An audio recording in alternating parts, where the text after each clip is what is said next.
Hello. Welcome to this episode of Escaping the Echo Chamber. I'm your host, Aaron Comey.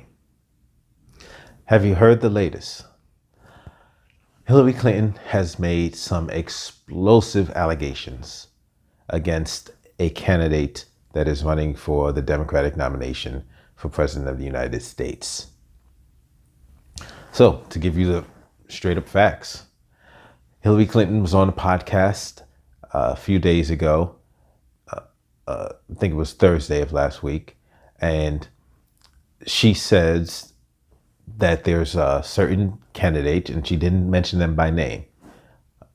She didn't mention it was a female, basically because she said her, this candidate is being groomed by the Russians, being supported by Russian bots, and she seems to be the favorite of their websites and everything. And then she also mentions how Jill Stein is also a Russian asset.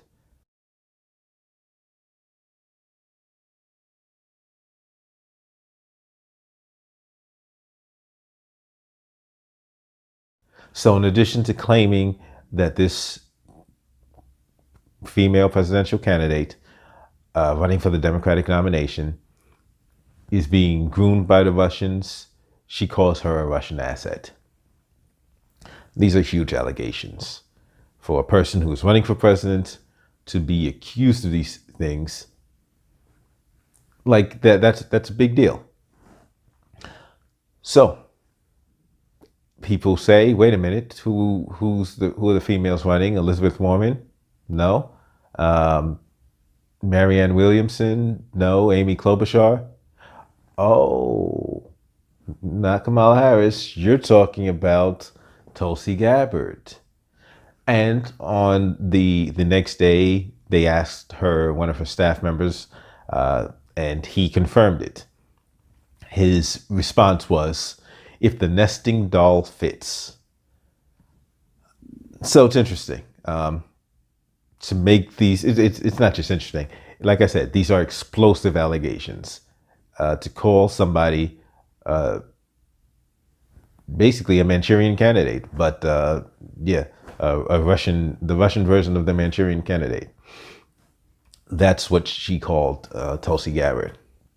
Let's get into the background of who Tulsi Gabbard is. So, who is Tulsi Gabbard? So Tulsi Gabbard is a major in the U.S. Army National Guard. Tulsi Gabbard also served in Iraq from 2004 to 2005. She also served in Kuwait in 2008 to 2009. Tulsi Gabbard is a sitting U.S. Congresswoman from the state of Hawaii. She is on the Committee for Armed Services. She's on the Committee for Armed Services and the Committee for Financial Services. I believe she used to be on the Committee for Foreign Affairs. She up until this year. So I think this year she switched from Foreign Affairs to Financial Services. And yeah, she's a sitting U.S. Congresswoman, major in the National Guard, on several committees. Yes, Tulsi Gabbard is the former vice chair of the Democratic National Committee. She was the vice chair of the Democratic National Committee in 2016 when she resigned. So this is big. This is a woman who has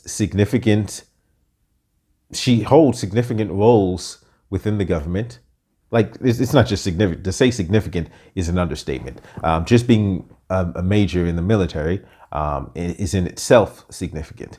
But for a sitting U.S. Congresswoman to be accused of these things, this is major. You're talking treason here. You're talking treason. This is not just some private individual having ties to some foreign government. This is a U.S. service member and a U.S. a federal politician who's being accused by a former Secretary of State, former First Lady of the United States, former Senator from New York. She's being accused of committing treason. This should be, it is a big story, but everybody should be talking about this, because the fact is, if this is true, how's everybody just gonna be like, okay, it's true. Okay, we shouldn't vote for her for president. Like, the president, the presidential race means nothing at that point. The fact that she is serving in the U.S. military, and the fact that she is a sitting U.S. Congresswoman, these are the things that matter if these allegations are true. This is why this story should be like, wow, like, if this is true, we need to make some action needs to be taken immediately to address this issue. So, where are people coming down on this issue? There are certain people have weighed in, certain other politicians have weighed in. I know Andrew Yang is one of the people that weighed in. He said that Tulsi Gabbard is not deserving of this disrespect. I know Van Jones from CNN, he actually weighed in on the issue. Jake Tapper questioned Pete Buttigieg about it. Pete Buttigieg, much to his discredit, danced around the issue. This is not an issue you can dance around, because either it's true and there needs to be immediate action taken that a sitting U.S. Congresswoman is conspiring with a foreign government, or it's not true and a former Secretary of State, former First Lady, former Senator of New York is just making baseless allegations. One of these two things is true. And to just pretend that, oh, let's just focus on, no. Because, and I like to Jake Tapper's credit, Jake Tapper said, if Donald Trump had made these allegations, there would be widespread condemnation if they weren't true.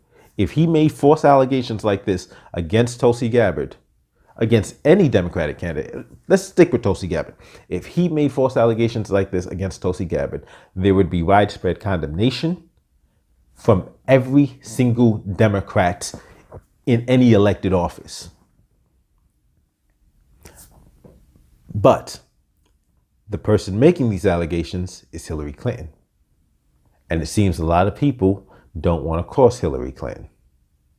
The question is, though, is she right? Has Hillary Clinton offered any facts to support this?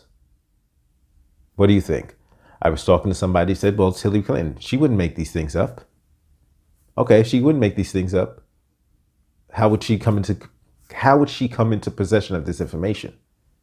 How would she know information that the federal authorities, current, federal officials aren't aware of? And if they were aware of it, why weren't they doing anything about a current sitting congresswoman being involved in treason? So now the thing, one of the claims is, oh, well, because they're colluding. You don't think the Republicans in the government would love for a Democratic candidate to be exposed, engaging in collusion with engaging in treason with a foreign government, with Russia? You don't think they would love to jump at that? You don't think that would be absolute fodder for them? And let's take the politicians out. Let's take the actual U.S. Agents, the agencies, the people that are actually hired to do this job instead of elected. You don't think they'd be taking action to make sure this woman is dealt with immediately? Oh, we're just going to leave her in a position to run our government while working for a separate government. That's absurd. That is utterly absurd. But you have people who are fans of Hillary Clinton, who are listening to the mainstream media. Because let's be real, the mainstream media, several outlets in the media have been running with this narrative as well. They've been dancing around the issue, but Hillary now has decided to come out and be explicit about it. A lot of them have been making suggestions and innuendo. But Hillary Clinton has explicitly come out and said it, called her a Russian asset. There is no evidence being presented to support any of this nonsense that Hillary has stated. And what's like I said, for sitting politicians to be silent on the issue, Cory Booker, or to come out in support of Hillary, Cory Booker tweets out this ridiculous little thing making fun of Tulsi's response. Because make no mistake about it, Tulsi has responded. Tulsi responded with force and and as well as she should. She's made some very strong statements. She issued a statement on Twitter, and great. Thank you, Hillary Clinton. You, the queen of warmongers, embodiment of corruption, and personification of the rot that has sickened the Democratic Party for so long, have finally come out from behind the curtain. From the day I announced my candidacy, there has been a concerted campaign to destroy my reputation. We wondered who was behind it and why. Now we know. It was always you, through your proxies and powerful allies in the corporate media and war machine, afraid of the threat I pose. It's now clear that this primary is between you and me. Don't cowardly hide between your proxies. Join the race directly. She lit into Hillary. She absolutely lit into Hillary. But the question is, why the silence? What's the purpose? Not even why is the silence. We understand the silence of a lot of these other people. A lot of people are cowards. Many politicians are cowards. It's what they do.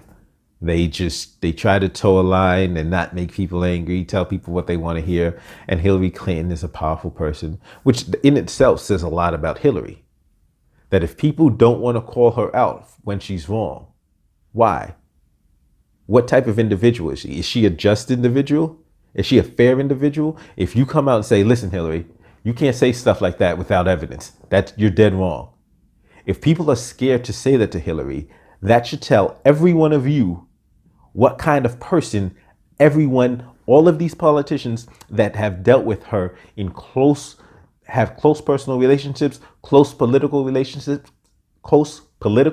and professional relationships with her, what they know about her that there's so many of you are still in denial about.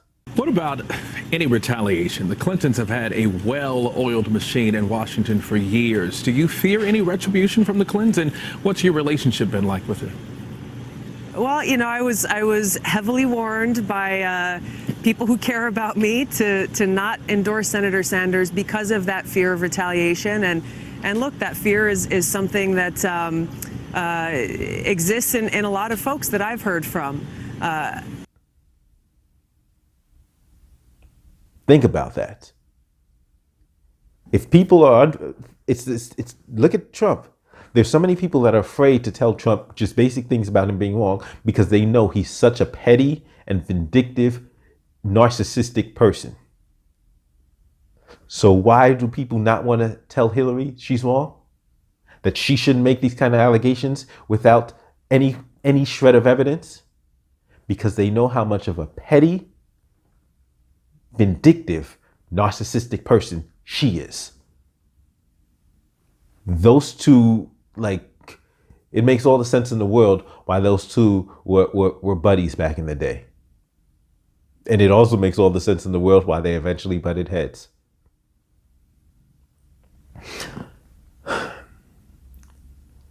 But why? Why would Hillary Clinton say this? So, remember when I said Tulsi was the vice chair of the DNC? She resigned in 2016. Why did she resign? Well, leading up during the 2016 race, one of the things she was butting heads with the chairwoman of the DNC, Debbie Wasserman Schultz, is she butted heads with her over the debate schedule. She said I think it was 6 debates that were scheduled. She said that's nowhere near enough. In previous years, there had been like, I think 15 and 26 debates. If you just take a look at this year, we're not even in 2020 yet. And already we've had 4 debates. So do you really think there's only going to be 2 more debates before the presidential, the primary, the Democratic primaries are concluded? But they only wanted 6 debates. Tulsi Gabbard said that's not enough. We need to let the American people see much more of these candidates. The DNC said no. In fact, as a response of this, in response to Tulsi Gabbard's telling them that they needed more debates, the vice chair of the DNC was actually told not to come to the debate. So they had a debate. I think that was the debate they had in Vegas. And Debbie Wasserman Schultz's people, her staff, told Tulsi Gabbard's staff, tell her not to show up. We do not want her there. The vice chair of the Democratic National Committee was disinvited from a Democratic debate. You know, I've been pretty vocal about calling out for more debates. I've been calling for more debates to give the American people the opportunity to hear from these presidential candidates, to listen to what they've got to say, to hold them accountable for their views and their positions. Because that differentiated from the decision that the chairwoman made from the DNC, I was told that I was no longer welcome to come to the debate. Like I said, she then eventually resigned. Why did she resign? Because she felt Hillary Clinton was not fit for office. She felt Hillary Clinton's judgment on foreign policy was horrible. She dropped out of the race. She dropped out of the DNC. She resigned from her vice chairwoman's position to endorse Bernie Sanders. Congresswoman from Hawaii, Democratic National Committee Vice Chair, has been at odds with her boss, DNC Chair Debbie Wasserman Schultz, for months over the Democratic presidential debate schedule. Congresswoman, you're here because you have an announcement to make regarding your position at the DNC. Tell us. Well, first of all, I am resigning from the DNC so that I can support Bernie Sanders for president. So, why is Hillary coming after Tulsi Gabbard? Hillary Clinton has expressed vehemence for any individual that did not vote for her. So if from the voters, because remember, she complains about Jill Stein as well as Tulsi Gabbard. So any third-party voters, she's saying they were being used by the Russians, basically. That's how she feels about voters. How does she feel about brass, people in the behind the scenes in the political system? Anybody that crossed her just made an enemy for life. That is why Hillary Clinton is coming after Tulsi Gabbard. Because she made the unforgivable mistake, the unforgivable sin of crossing Hillary Clinton, of endorsing Bernie Sanders, and of saying that Hillary Clinton's stances on foreign policy were horrible. From Iraq to Libya to Syria. And that's why Hillary's mad. That's why Hillary's furious. That's why Hillary is outraged and coming for Tulsi Gabbard herself. Tulsi Gabbard is polling at under 3%. She's raised $9 million. I mean, there's like, I think 3 or 4 other people that have raised less than her on the Democratic side. I mean, look, Cory Booker, I think, raised 12 million. Julian Castro raised 7. Andrew Yang raised 15. Who's Tulsi Gabbard's numbers are nowhere significant enough to make her a factor at this time in the 2020 presidential race. But like I said, if these allegations are true, it's not even about the presidential race. It's about her being a member of the U.S. military and a sitting U.S. Congresswoman. But none of that's being discussed. Nobody cares about that because Hillary doesn't care about that. Hillary wants to crush her. Hillary wants to see her presidential aspirations dashed against the rocks. That's what Hillary wants. Hillary hates this woman because she crossed her. But Hillary, in her delusional rantings, has said something else that really bugs me. That's horrible, but it's something that pertains to the rest of us. And it's that this whole conspiracy theory of hers is that the third parties will be used by Russia so that Trump can win. Hillary has this idea that the Democratic Party is entitled to our votes. That is something I take issue with. Because right now you have two corrupt corporations, the Republican National Committee and the Democratic National Committee. Make no mistake about it, both of them are corrupt. Both of them have worked in collusion to amass power, and the only fight between them is who has the lion's share of that power. But that's what their goal is, to concentrate power amongst them. They will have squabbles about who has the bigger share of that power. But their fight is to amass power amongst themselves and deprive the rest of us of power. To deprive the rest of us over control of our own lives. No, neither of these two corrupt corporations are entitled to our votes. In fact, if we're paying attention, we'll stop supporting these corrupt corporations. Because you can look at Amazon, you can get mad about Walmart and Facebook. You've got people on the right, Tucker Carlson going in on Amazon and Facebook and Twitter. You got Bernie and other people on the left, Elizabeth Warren, going off on Facebook and Amazon and Walmart. But there's two corporations they're not talking about. Two corporations that are actually running this country, that are actually stealing our hard-earned money. Not providing a service. They're stealing our money. They're making our quality of life worse. These two corporations, the RNC and the DNC, and neither of them are entitled to our vote. But we need to wake up and stop supporting these two corrupt corporations that are wreaking havoc on the country. And the idea from Hillary, this delusional, narcissistic rambling about the DNC or the Democrats being entitled to our votes, that it just being between these two corporations. That's what she wants it to stay. She wants the power just split between them. But she wants most of the power in the DNC's hands. Trump wants most of the power in the RNC's hands. Actually, Trump just wants it for himself, but most Republican politicians want it in the RNC hands. Trump is just greedy. He's out for himself. That's what makes him an anomaly. The others are working for their respective teams. Doesn't make them better people. Just slightly changes their motivation and whose pockets they're trying to fill.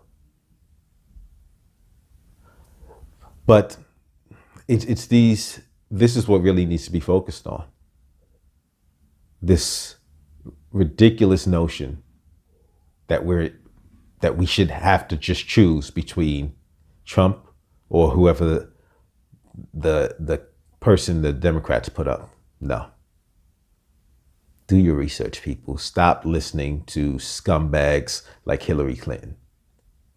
Because make no mistake about it, the woman is a vile human being. And she has exposed it. She's exposed how petty, how vindictive, how vile she truly is at another level this past week. Thank you for checking out this episode. Don't forget, like, share, subscribe. comment below in the comment section, and I will see you next time.